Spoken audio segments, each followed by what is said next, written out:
He grew up in Jamestown. He went to Ragsdale High. Now he wants to move into the governor's mansion. You almost did 4 years ago, didn't you? That was close. It was very close. It was the closest governor's election in the nation, and I think the closest governor's election in North Carolina in the past 25 years. But the Obama machine came into North Carolina, and the economy didn't help me back in 08. But we ran a good, positive campaign, and I think that's one reason a lot of people asked me to run again. Well, now you have the same president at the top of the Democratic ticket. What kind of problems does that present for you this time? Actually, it's going to be a little bit easier because the current president probably owns the economy at this point in time. And our North Carolina economy right now, we're the fourth highest unemployment rate in the country. And North Carolina should be doing much better than that with the incredible resources that we have from the mountains to the Piedmont to the coast. You have talked an awful lot about getting the economy jump-started with energy jobs and fracking and all of this stuff. A lot of people don't know a lot about fracking and are a little worried about it. And you're an energy guy in your background. Right. Why is it you think that fracking is safe and the way to go? Well, it's working in some other states, including Pennsylvania and New York, where not only is it working, but they've decreased the unemployment rates in the counties where they're doing it by an incredible amount and putting people back to work. And right now, our economy needs people back to work. Plus, North Carolina ought to participate in our country's energy independence. As long as we're dependent upon Venezuela and Nigeria and Saudi Arabia for our gas and oil, we're in trouble. And we see it with the gas prices today. Your critics are questioning and you've answered, I know, before. You have not released your tax returns, and they want to know why. Can you tell us your reasoning as to why you've not released them? One reason they call it personal tax returns is it's personal. And I'm in the private sector, and I'm still working, and I have competitive issues. I'm not guaranteed winning governor, and I work for a living. And right now, more than ever, we need people in the private sector experience to run for elective office. And that's exactly what I'm doing. All the people who are asking for that are people who've been in government all their life. And that's exactly what we don't need. I bring experience as a mayor, but I also bring experience as someone from the private sector. I own a 2,600 square foot house. My wife and I own 2 used cars that are over 10 years old. That's about it.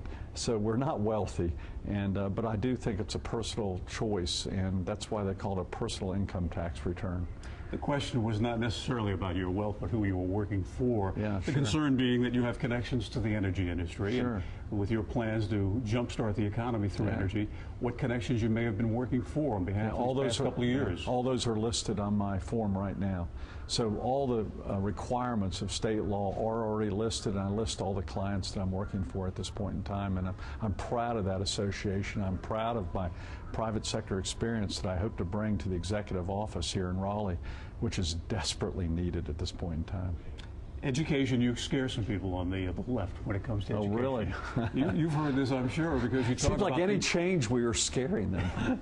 Well, you talk about things like performance pay for teachers. That's right. Anytime you mention that, educators get extremely concerned about where they're going, what plans you have for them. Sure. And this would be a huge change in North Carolina if you were to go ahead with Well, those we need a plans. change in North Carolina. We have a 20% dropout rate.